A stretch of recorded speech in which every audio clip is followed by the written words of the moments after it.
गांव के किनारे एक घना जंगल था जिसमें तरह तरह के जानवर रहते थे। गांव के लोग अक्सर उस जंगल से डरते थे और बच्चों को वहां जाने से मना करते थे। लेकिन 10 साल का अमन हमेशा जंगल की कहानियां सुनकर रोमांचित हो जाता था। उसका सबसे अच्छा दोस्त था शेरू, एक बड़ा और समझदार बाघ।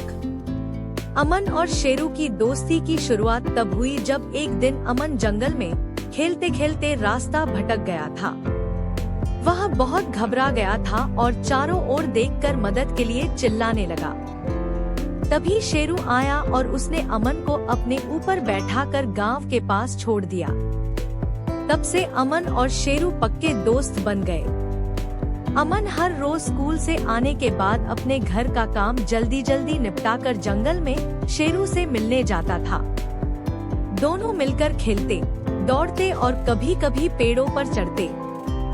शेरू ने अमन को जंगल की सभी रहस्यमय जगहें दिखाईं। वे झरनों के पास बैठते और अमन शेरू को अपनी किताबों की कहानियां सुनाता। शेरू ध्यान से सुनता और अपनी गुर्राहट से जवाब देता, मानो वह भी कहानियों को समझ रहा हो। एक दिन गांव में एक बड़ी समस्या आ गई। गांव के पास की नदी में बाढ़ आ गई और गांव के खेत डूबने लगे। गांव वाले परेशान हो गए और उन्होंने सोचा कि अब उनका सारा अनाज बर्बाद हो जाएगा।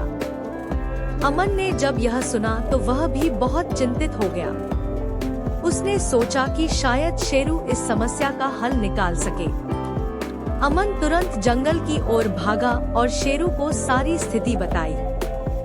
शेरू ने ध्यान से सब कुछ सुना और फिर अमन को इशारे से अपने पीछे आने को कहा। वे दोनों तेजी से नदी की ओर बढ़े। शेरू ने अपनी सूझबूझ से नदी के एक किनारे पर बड़ा गड्ढा खोदना शुरू किया। अमन ने भी उसकी मदद की। कुछ घंटों के मेहनत के बाद गड्ढा इतना बड़ा हो गया कि उसमें नदी का पानी भरने लगा। धीरे धीरे नदी का पानी गड्ढे में भरने लगा और गांव के खेतों से पानी कम होने लगा। गांव वालों ने जब यह चमत्कार देखा तो वे बहुत खुश हुए।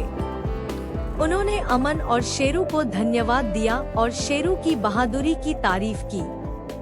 अब गांव वाले शेरू से डरने के बजाय उसकी इज्जत करने लगे। अमन और शेरू की दोस्ती और भी मजबूत हो गई। अमन ने गांव वालों को समझाया कि जंगल के जानवर हमारे दुश्मन नहीं होते। अगर हम उनसे दोस्ती करें और उनकी इज्जत करें, तो वे भी हमारी मदद कर सकते हैं। गांव वालों ने अमन की बात मानी और जंगल के जानवरों का सम्मान करने लगे। कुछ महीनों बाद गांव में एक बड़ा मेला लगा। इस मेले में दूर दूर से लोग आते थे। अमन ने सोचा कि वह शेरू को भी मेला दिखाएगा, लेकिन उसे डर था कि लोग शेरू को देखकर घबरा न जाएं। उसने शेरू से बात की और दोनों ने तय किया कि शेरू गांव के बाहर ही रहेगा और अमन उसे मेले की सारी चीजें दिखाने जाएगा। मेले में अमन ने खिलौने, मिठाइयाँ और कई रोचक चीजें देखी। उसने हर चीज का वर्णन शेरू को किया और कुछ मिठाइयाँ भी उसके लिए ले गया। शेरू ने खुशी खुशी मिठाइयाँ खाई और उसकी गुर्राहट से उसकी खुशी जाहिर की। अमन और शेरू की कहानी पूरे गांव में मशहूर हो गई। लोग उनकी दोस्ती की मिसालें देने लगे। अमन ने अपनी दोस्ती से यह सिखाया कि अगर हम सब एक दूसरे की मदद करें और प्यार से रहें, तो कोई भी समस्या बड़ी नहीं होती। अमन और शेरू की यह अद्भुत दोस्ती जीवन भर चली। अमन बड़ा होकर एक प्रसिद्ध पर्यावरणविद बना और शेरू अपने जंगल का राजा बन गया। दोनों ने हमेशा एक दूसरे का साथ दिया और अपने अपने क्षेत्रों में बेहतरीन काम किया।